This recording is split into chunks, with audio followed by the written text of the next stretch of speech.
Welcome to ESG and the City, your go-to podcast for all things ESG and sustainable finance. We're here to keep you informed and inspired as you navigate the evolving world of ESG and financial services, all in under 10 minutes. I'm Arwen, and I'm joined by Cameron here today to discuss how banks can best support customers in vulnerable circumstances. We'll be discussing areas for improvement, successes, and how new technologies have the potential to reshape the way banks can be more inclusive with its customers. But first, why don't we start by elaborating upon our understanding of vulnerability? Good idea. In recent years, the FCA has made a concerted effort to highlight the need for financial services firms to deliver what they call good outcomes for vulnerable customers, including the 2021 publication titled Guidance for Firms on the Fair Treatment of Vulnerable Customers. A vulnerable customer, as defined by the firm of Critical Research in a review prepared for the FCA, is someone who is especially susceptible to personal harm, particularly when a firm is not acting with appropriate levels of care. Now, we know that this definition seems somewhat broad, so let's try to break it down and consider what kind of personal circumstances could render someone as being vulnerable. Through its Financial Lives survey, the FCA identified 4 key drivers of vulnerability: health conditions such as vision impairment or reduced mobility, negative life events such as divorce or becoming a main carer, low financial resilience due to problems such as debt or high living expenses, and finally, low capability, including low financial knowledge and lack of internet access. According to the same survey, nearly half of UK adults exhibit at least one vulnerable characteristic. What's crucial to understand, however, is the way in which these drivers often interact with each other. Whilst they can sometimes be siloed, it is frequently the case that a root driver leads to further vulnerable circumstances, or even that these follow-on circumstances combine to form a vicious circle. Imagine a man whose wife is in an accident and can no longer work. Suddenly, he is the sole provider, and to keep his family afloat, he is forced to incur significant debt. The stress of mounting bills deepens his depression, and to cope, he turns to gambling, but it only worsens his debt and mental state. And so, naturally, the cycle feeds itself. As Bethy Jones, clinical lead at Commentis, succinctly underlines, vulnerability doesn't exist in isolation. We're all juggling plates, any of which could drop at any given time.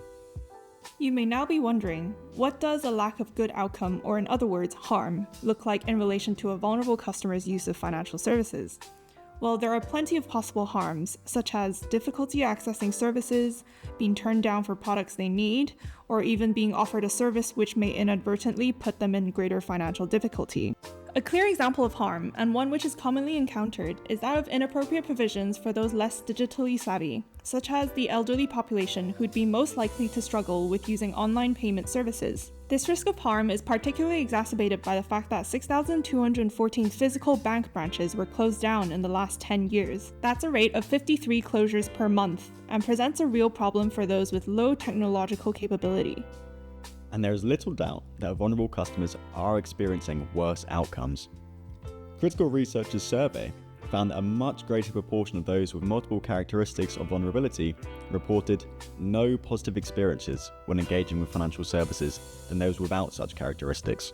A greater proportion of consumers in vulnerable circumstances also reported being turned down for products and services they themselves considered suitable. And this instance increases substantially amongst those with multiple characteristics of vulnerability. So, Arwen, which areas are banks failing at in supporting their vulnerable customers? Well, an FCA publication released this year identified a major barrier in the lack of clear understanding of the needs and characteristics of customers within their target market and a clear vision for what good looks like for customers with different or additional needs. Indeed, most firms were unable to show the FCA how they had embedded the needs of customers in vulnerable circumstances into their product and service design processes. And even when good outcomes are identified and processes put in place, many firms lack the data required to monitor their success, often failing to gather behavioural insights data, referral and take-up rates of additional support, as well as feedback directly from customers in vulnerable circumstances. One clear finding concerning vulnerability is that positive consumer experiences are driven by support tailored to the customer's need and more personal in nature, whilst more standardized approaches lead to difficulties in communication and lack of relevant disclosures. True. And there are multiple banking providers who have made significant strides into providing a more accessible service for vulnerable customers. Nationwide, for one, have introduced several initiatives to aid vulnerable customers, including vulnerability training focused on lived experience insight and connecting customers to Mental Health UK to provide one-to-one specialist support. They have also become the first bank to partner with Reach Out back in 2022, which is a free service for the Society's members to provide support, reassurance, and confidence to those impacted by financial hardship. These are all great initiatives, but perhaps even more promising, however, is the advent of new technologies that could provide individualized support on a much wider scale. Absolutely. While vulnerable customers often prefer personal attention, advances in generative AI and chatbots could provide a strong alternative when human help isn't available.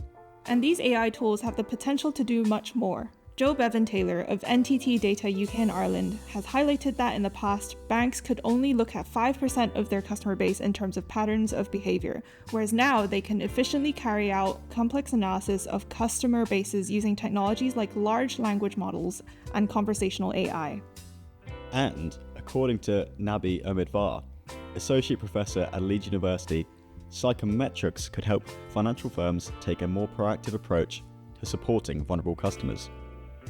By analysing how individual psychological traits, like introversion or extroversion, influence responses to hardship, firms could use this data to identify those who would suffer most as a result of vulnerability, allowing them to offer support before problems escalate, rather than simply treating the consequences.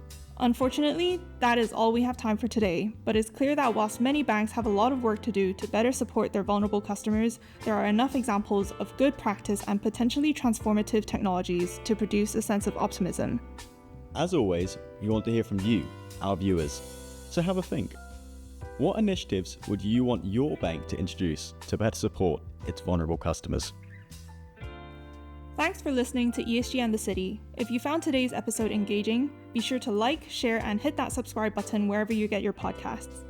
Got questions or suggestions? Connect with us on LinkedIn at Novatus Global or reach out to us at esg@novatus.global. We'd love to hear from you. Here's Cameron. And Arwen. Signing off for now. Sustainably yours, Novatus Global. This podcast is a 2025 production by Novatus Global. Researched and written by Cameron Maguire and presented by Cameron Maguire and Arwen Young. Video and audio production by Thibaut Lacombe.